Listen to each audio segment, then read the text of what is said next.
Hello everyone, my name is Stanley St. Rose, and today we're going to be talking about The Importance of Being Earnest, written by Oscar Wilde.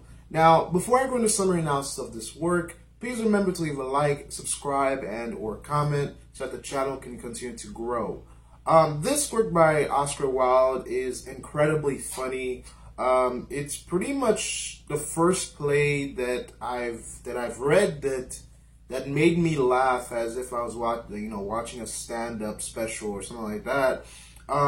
It's just the way that it's written, the way that the characters interact with each other. It's a play. It's set in London, England, and it's pretty much like any other play, but the conversations and the things that happen are at certain times so impossible and weird and just it's funny. It'll make you laugh. So if you're looking into reading it, you should read it. But at the same time, it's a good read. It's just a good read. I thought it was just going to be a regular play, that I was going to read and just enjoy it. But this was making me roll on the floor laughing. That's how funny it was. Well, at least to me, that's how it is. I don't know if it will be the same for you, but it was really funny. So basically, here's what happens in this play. We meet a man by the name of Jack Worthing, and Jack Worthing, there's this whole thing about him where his name is Jack Worthing in the country, and when he goes to London or in the city or when he goes, adventuring, his name is Ernest Worthing. So he creates this persona for himself to have fun and a persona for himself to be responsible. Now, in the country, everyone sees Jack Worthing as this responsible individual. He does the right thing. He's sensible. He's earnest. He's just an amazing man. He has an estate. He has a ward. He has this girl by the name of Cicely that he's taking care of. The girl has this governess that's educating her, that's raising her by the name of Miss Prism. So in the country, he's responsible. He's a man that everybody knows. He's a man that everybody respects. But in the city, he's kind of like more of an adventurous, spending money, having fun, doing things that he wouldn't do in the country. And he's earnest. He's Ernest Worthing in the city, in the country. So, from the get-go, this individual who's in the rich part of England, of London society, he has money, he has an estate, he has wealth, he has, people know him as a good individual, as a powerful individual in terms of wealth, in terms of status, right? But he's not that always, because when Ernest comes out, he's about just having fun. Because that's why he creates the persona of Ernest Worthing. So we kind of get a Dr. Hyde, Dr. Jekyll and Mr. Hyde moment here. Except, Mr. Hyde he's not, one of his personas is not evil. It's just one is to have fun and one is to be serious. So within this work, we get a lot of talk about being sensible and serious and stern, right? But at the same time, we get characters who are not so serious and stern, because Ernest Worthing is not about being serious. He's about having fun and being whimsical and enjoying life. So at the beginning of the novel, we see Jack Worthing. He's in the city and he's spending time with his friend Algernon. And Algernon is this individual. We see him at several parts throughout the play where he's eating food and just eating all the food that he can. He's having important conversations with Jack, and Algernon and Jack are best friends. They have important conversations throughout the work. Talks about morality and the place of people within the world and the power in the lower classes. They talk about all of that because they're individuals in the upper tiers of society. So they have money, they have wealth, they can go traveling around to different countries, enjoy their lives, eat fancy foods, and just enjoy their lives. So they have enough time to think about the plight of individuals within England society and throughout the world. So they have enough time to do all of that and have fun and go on vacation. Algernon is really like Jack Worthing. They're really similar to each other because he has a persona as well. So Algernon has a persona, and he, instead of going from, because Jack Worthing, he comes from the country and into the city. Algernon, on the other hand, he comes from the city and goes into the country. And when he's in the country, he always tells people that he's going out to visit Bunbury. He has a friend by the name of Bunbury who's not real. That's his persona where he goes out into the country. He calls himself Bunbury, or he goes to visit his friend Bunbury. So he goes out Bunburying. And when you know, Jack Worthing goes into the city, he goes earnesting. Well, he becomes Ernest in the city, and Algernon becomes Bunbury in the country. So, yeah. So the novel goes on. We meet a woman by the name of Mrs. Bracknell. We meet a woman by the name of Gwendolyn Fairfax. We quickly learn that Gwendolyn and Jack, they are in love with each other. Well, not in love. Marriage within the past in England, it's a lot of it feels like a transaction rather than love. So when we first were introduced to Gwendolyn and Jack, they pretty much get engaged within the play. They get engaged. But Gwendolyn says, man, I'll marry you, but my heart really belongs to this individual that I've been hearing about by the name of Ernest. And she says, I really want to marry someone by the name of Ernest, which I don't, she doesn't know Ernest. It's not like she spent time with Ernest because Jack is Ernest. If she spent time with Ernest, she would know that Jack is Ernest. And apparently we learned that she's always wanted to marry someone by the name of Ernest. And although she accepts Jack Worthing's proposal, she says her hearts belong to Ernest. So, okay. And then within the play, Jack makes preparations with a minister to get christened and have his name changed to Ernest. So be christened to becoming Ernest. And yeah, so since this woman that he loves wants to be married to a man by the name of Ernest, he is Ernest. I mean, this gets confusing too, because Jack is Ernest. He's going to get christened to become Ernest. And later, at the end of the novel, we learn that his father's name is Ernest. So, yeah. The novel goes on. All that takes place. And we learned that Algernon actually steals Jack's address in the country. Jack never told him his address in the country. They're friends, but Jack didn't want him to get into his private life like that. But Algernon learns all about Ernest Worthing and Jack Worthing and the trick that Jack uses to get around, and he does the same thing. So he pretty much steals that persona, the Ernest Worthing persona. He goes into the country and he goes to visit Jack's estate because he hears about Cicely, this ward of Jack's, and he wants to know more about her. And he sees her, and she's beautiful. She is extremely attractive. And so now he wants to be with Cicely, and Algernon, he hides himself or display himself as, or presents himself as Ernest Worthing to Cicely, and Miss Prism, the governess, wasn't there. They have a conversation. They like each other. He puts on the moves, and he pretty much eventually he proposes to Cicely, and now she reveals that within, because Cicely is this girl. She's she is within Jack Worthing is her guardian. And she has a large fortune. She has a very large fortune. And she's this girl that's beautiful. She's being educated. And she also has diaries and letters.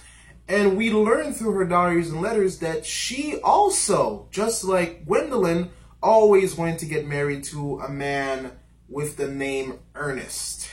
So, I wonder if I should change my name to Ernest. So both of these, wealthy, rich women of high society in London, England, they both want to marry men by the name of Ernest. Cicely thinks she is marrying a man by the name of Ernest because she doesn't know Algernon's real name. So she thinks she's marrying a man by the name of Ernest. Gwendolyn is engaged to Jack. and the play goes on, and Jack comes home in the country. He finds Algernon there posing as him or his persona. Everyone in the country knows that Ernest Worthing is Jack's brother, right? Miss Prism, this is actually one of the most funniest parts to me, is that Miss Prism believes that Jack Worthing is the most sensible and honorable man, and she thinks that Ernest Worthing is the most despicable man, and that made me laugh a lot because he's the same person.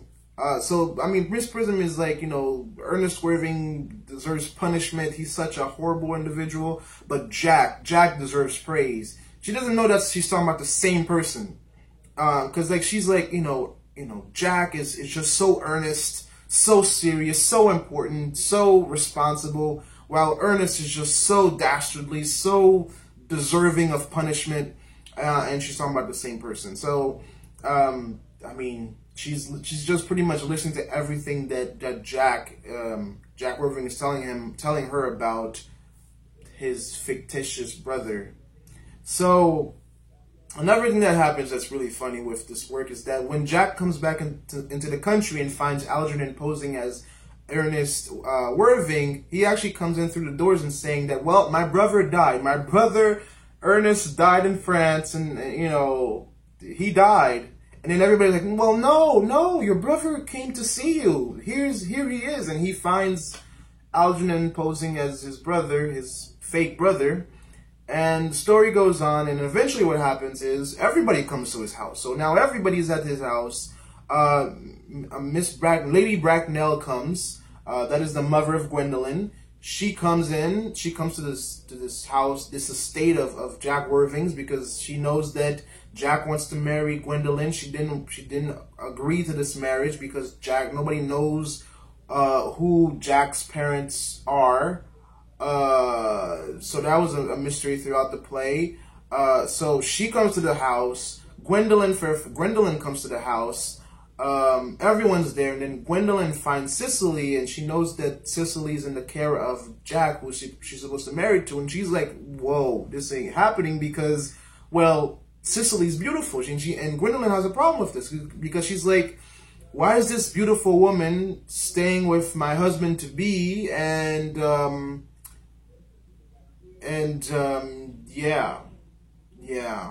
But the thing is, like, what's really important to keep in mind here is that Jack told Gwendolyn that his name was Ernest too. I mean, he never, because both women come to believe that they're marrying Ernest. This play gets really confusing. It gets really confusing because everybody wants an Ernest. Algernon and Jack, they both want they both want to be christened and be called Ernest. Gwendolyn wants to marry a man by the name of Ernest, and Cicely wants to be married to a man with the name Ernest. And they're all at this house. Everybody's confused. Mrs. Bracknell doesn't want Gwendolyn to marry Jack. She opposed Algernon's proposal to Cicely too, but then she realized, well, it's revealed to her that Cicely has money, lots of it. And she's like, you know what? Upon careful consideration of all the facts and figures, although I disagreed to your engagement to my son, Cicely, now upon seeing that you have money, I think you should marry Algernon. So she becomes okay with that.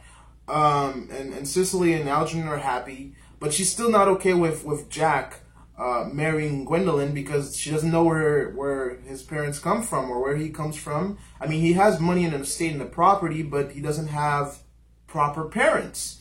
And so that's a problem. And another thing that happens that's really funny to me is that Jack says, well, if you don't allow me to marry Gwendolyn, I'm not going to allow Cicely to marry Algernon until she's 35. and that's a no-no. That's a no-no in English society. I mean, it's at that time marrying at 35 was no. It's just not. It's not feasible.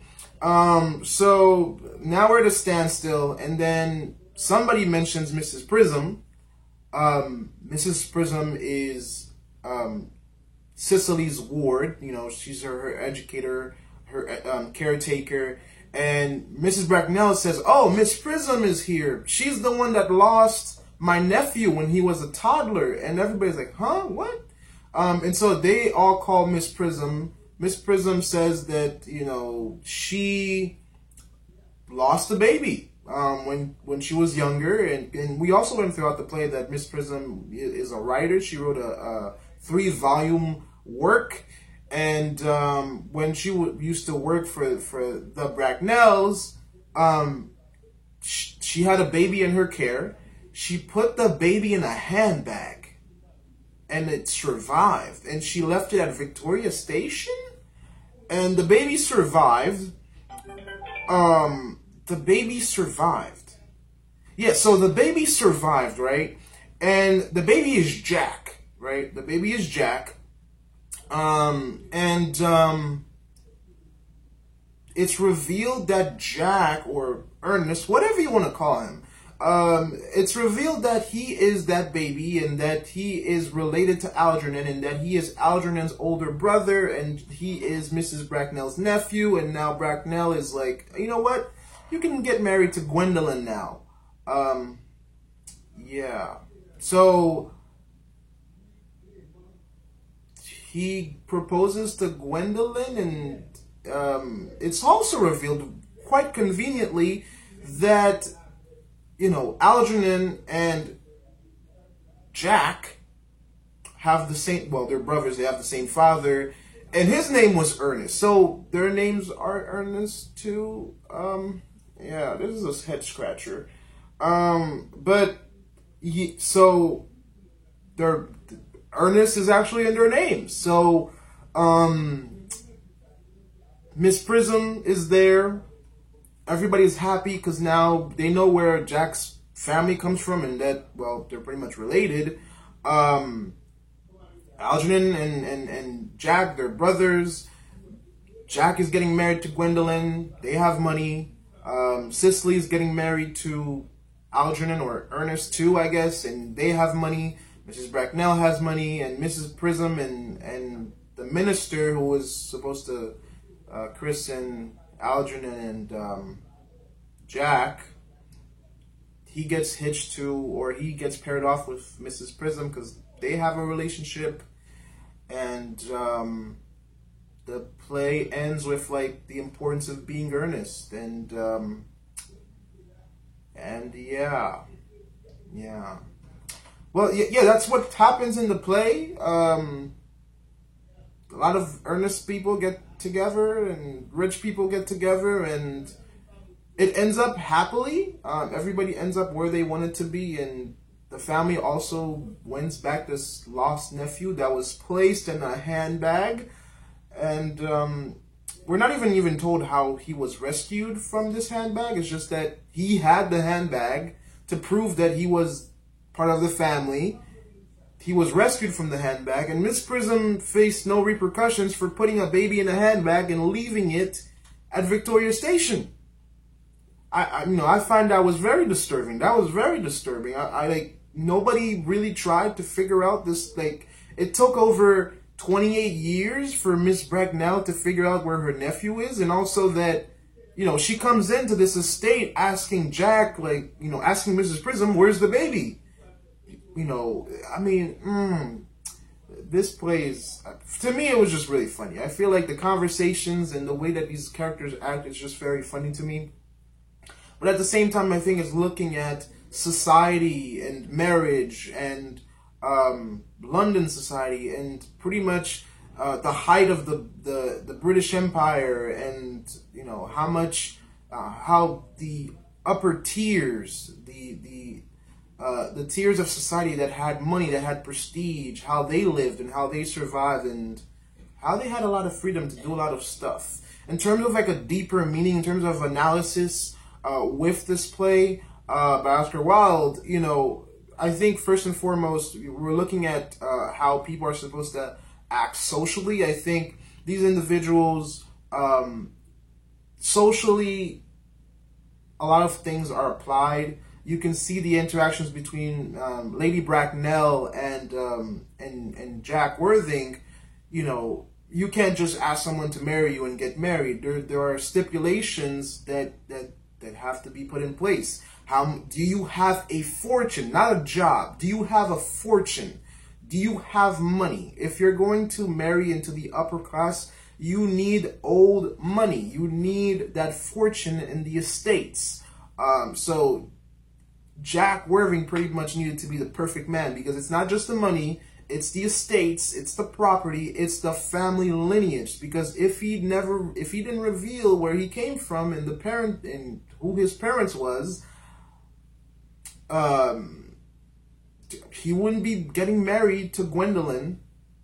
And the same thing goes for Cicely. If she didn't have a massive fortune left to her, she wouldn't be getting married to Algernon, because they all need money to carry on their luxurious lives and to carry on their family names. So it's all about wealth and power and keeping prestige. And so, I mean, you can say there's love within these romances, but I think the stipulations kind of prove to you that, they might be more important than the relationships themselves, especially in the past. Like, I mean, today in life around the world today, a lot of more people get married because of love and interest in other people. And, people get married just based on love alone. But in the past, marriage was a transaction.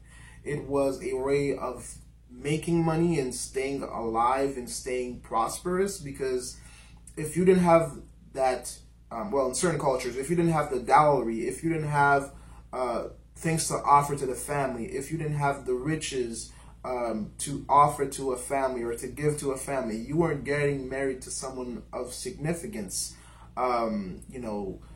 So that takes a look at the way that rich individuals and people in the upper class live in society in the past. I don't know how it is in England today, in Britain today, and in the upper class society today, if that's still the same thing, or has it changed with modern times. I think that's still the case when it comes to the monarchy, of course. So the other thing that this looks at is the upper class versus the lower classes, because the thing is, like, these individuals are so powerful, so wealthy, and so rich. I think that they have more time to focus on love and romance and think about philosophy and think about the place of different peoples in the world.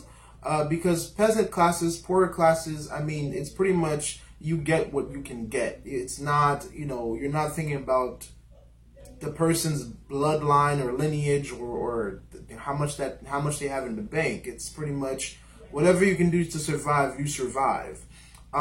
So this is a very fascinating play. It's just, to me, I just couldn't stop laughing. I think some of the things that are displayed within this play are just so ridiculous.